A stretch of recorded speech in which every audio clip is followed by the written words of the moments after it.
یہ تو سراسر غلط ہے، یہ تو سراسر بدتمیزی ہے، یہ تو سراسر جھوٹ ہے۔ ایسے جملے ہم اپنی ڈے ٹو ڈے لائف یعنی روزمرہ زندگی میں ضرور بولتے یا سنتے ہیں۔ ان جملوں میں ہم کہہ رہے ہیں سراسر، اس کے لیے آپ کو یوز کرنا ہوگا انگلش میں ٹوٹلی۔ آئیے کمپلیٹ اسٹرکچر دیکھتے ہیں۔ This is plus totally plus other words. اچھی طرح سمجھنے کے لیے کچھ مثالیں دیکھتے ہیں۔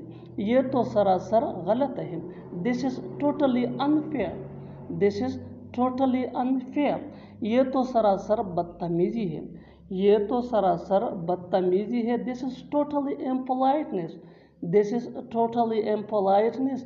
یہ تو سراسر جھوٹ ہے، یہ تو سراسر جھوٹ ہے، دس از ٹوٹلی لائی، دس از ٹوٹلی لائی۔ بالکل ہم اسٹرکچر کو اسٹیپ بائی اسٹیپ فالو کر رہے ہیں۔ آپ بھی اس اسٹرکچر کی مدد سے سیکھ سکتے ہیں، بنا سکتے ہیں ایسے بہت سے جملے انگریزی زبان میں آسانی سے that can be really helpful you. اچھی طرح سمجھنے کے لیے ایک اور مثال دیکھتے ہیں۔ One more example for better understanding. یہ تو سراسر ناانصافی ہے، یہ تو سراسر ناانصافی ہے، this is totally injustice, this is totally injustice. اور آخر میں یہ سینٹنس آپ کے لیے کامنٹ سیکشن میں اس کا جواب ضرور دینا۔ یہ تو سراسر دھوکہ ہے۔ وہ آتے آتے رہ گیا، میں موبائل خریدتے خریدتے رہ گیا، وہ مجھے بتاتے بتاتے رہ گئی۔ ایسے جملے ہم اپنی ڈے ٹو ڈے لائف یعنی روزمرہ زندگی میں ضرور بولتے یا سنتے ہیں۔ ان جملوں کے لیے انگلش کا یہ اسٹرکچر یوز ہوتا ہے۔ سبجیکٹ کے بعد یوز کرنا ہوگا آپ کو آلموسٹ، آلموسٹ کے بعد مین ورب جو چینج ہو سکتا ہے ٹینس یا سبجیکٹ کے مطابق، اس کے بعد ادر ورڈز۔ اس اسٹرکچر کو اچھی طرح سمجھنے کے لیے کچھ مثالیں دیکھتے ہیں۔ وہ آتے آتے رہ گیا، یعنی وہ آنے ہی والا تھا، اس نے تیاری کی تھی لیکن رہ گیا، وہ آتے آتے رہ گیا۔ He almost came, he almost came. میں موبائل خریدتے خریدتے رہ گیا، یعنی میں موبائل خریدنے ہی والا تھا، سب ڈیل ہو چکی تھی لیکن میں خرید نہ سکا۔ میں موبائل خریدتے خریدتے رہ گیا۔ I almost bought mobile, I almost bought mobile. وہ مجھے بتاتے بتاتے رہ گئی، یعنی وہ مجھے بتا رہی تھی، وہ مجھے بتانا چاہتی تھی لیکن بتا نہ سکی۔ شی آلموسٹ ٹولڈ می، شی آلموسٹ ٹولڈ می۔ بالکل ہم اسٹرکچر کو اسٹیپ بائی اسٹیپ فالو کر رہے ہیں۔ آپ بھی اس اسٹرکچر کی مدد سے سیکھ سکتے ہیں، بنا سکتے ہیں ایسے ہزاروں جملے انگریزی زبان میں آسانی سے that can be really helpful you which can take you from basic to advance level. Keep this point in your mind that جتنا زیادہ پریکٹس کرو گے اتنا ہی جلدی انگلش سیکھ جاؤ گے۔ اچھی طرح سمجھنے کے لیے ایک اور مثال دیکھتے ہیں۔ One more example for better understanding. وہ تیار ہوتے ہوتے رہ جاتی ہے، وہ تیار ہوتے ہوتے رہ جاتی ہے۔ اب ٹینس چینج ہو چکا ہے، یہ سمپل پریزنٹ ٹینس ہے، یعنی وہ تیار ہوتے ہوتے رہ جاتی ہے۔ شی آلموسٹ گیٹس ریڈی، شی آلموسٹ گیٹس ریڈی۔ یہاں گیٹ کے ساتھ ایس ایڈ ہے اس لیے کہ شی یہ سنگولر تھرڈ پرسن ہے اور یہ سمپل پریزنٹ ٹینس جس کو پریزنٹ انڈیفینٹ ٹینس بھی کہا جاتا ہے، اس کا رول ہے۔ اور آخر میں یہ سینٹینس آپ کے لیے کامنٹ سیکشن میں اس کا جواب ضرور دینا۔ بارش ہوتے ہوتے رہ گیا، کھانا پک گیا ہے، کمرے صاف ہو چکے ہیں، بس نکل چکی ہے۔ ایسے جملے ہم اپنے ڈے ٹو ڈے لائف یعنی روزمرہ زندگی میں ضرور بولتے یا سنتے ہیں۔ ان جملوں کے لیے انگلش کا یہ اسٹرکچر یوز ہوتا ہے۔ سبجیکٹ کے بعد ہیز بین یا ہیز بین۔ ہیز بین یہ پلورل سبجیکٹ یعنی آئی وی ڈی یا پلورل ناؤن کے ساتھ یوز ہوتا ہے۔ ہیز بین یہ سنگولر سبجیکٹ یعنی ہی شی اٹ یا سنگولر ناؤن کے ساتھ یوز ہوتا ہے۔ اس کے بعد وی3 یعنی تھرڈ فارم آف ورب۔ یہ پیسو وائس والے فقرات ہے، اس میں سبجیکٹ کا مینشن ہونا ضروری نہیں ہوتا ہے، اس میں سارا فوکس ایکشن پہ ہوتا ہے۔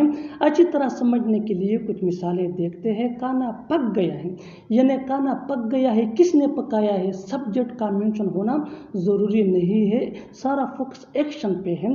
The food has been cooked, the food has been cooked, कमरे साफ हो चुके हैं। किसने साफ किए हैं इसको मेंशन करना ज़रूरी नहीं है, यानी सब्जेक्ट को शो करना ज़रूरी नहीं है, सारा फोकस एक्शन पे है।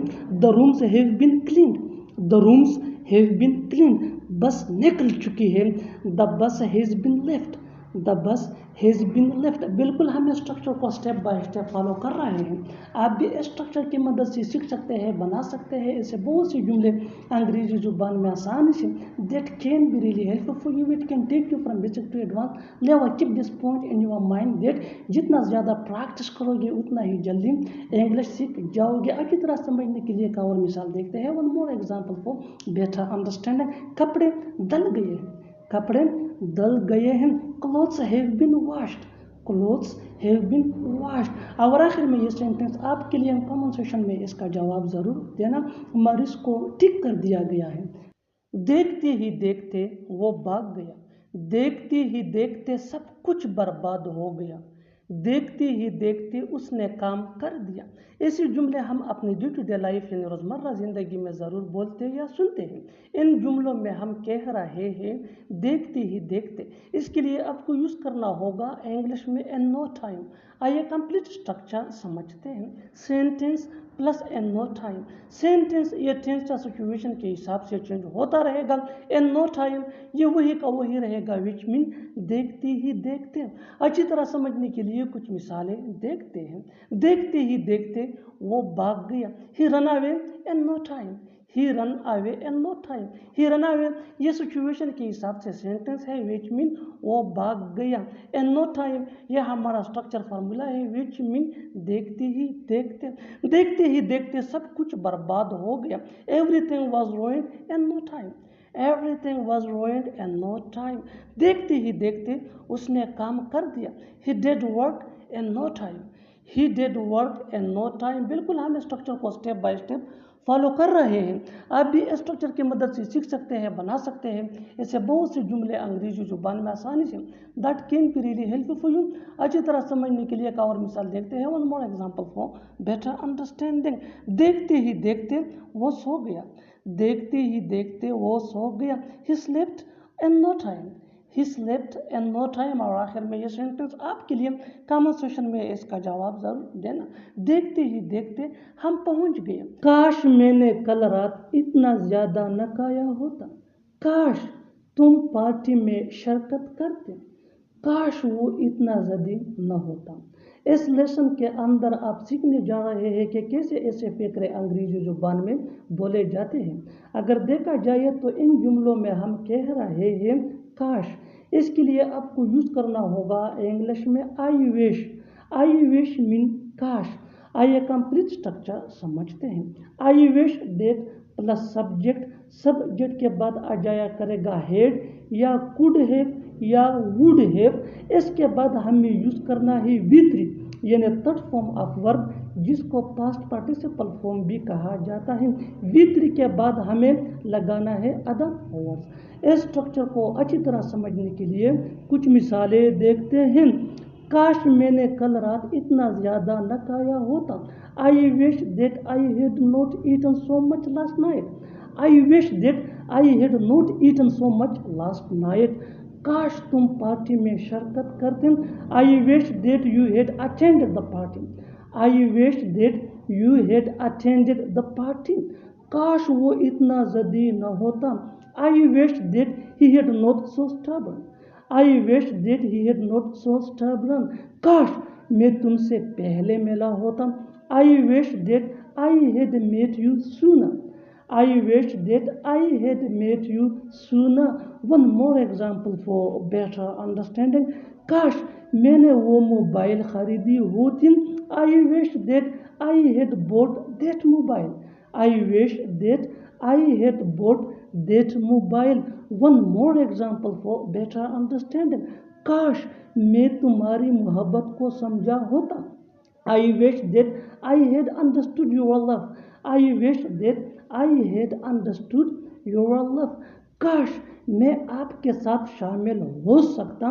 आई wish that I could have joined you, I wish that I could have joined you. One more example for better understanding. काश तुम मजरत कर सकते. I wish that you could have apologized. I wish that you could have apologized.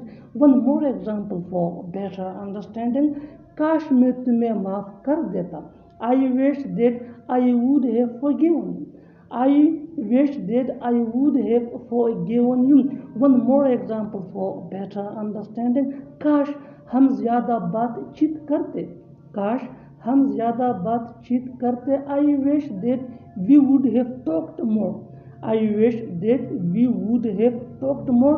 और आखिर में ये फ़िक्रा आपके लिए कमेंट सेक्शन में इसका जवाब ज़रूर देना. काश मैंने ज़्यादा पैसे बचाए होते. काश मैंने ज़्यादा पैसे बचाए होते. Subscribe to English PS for more advanced English sentence structure. Thanks.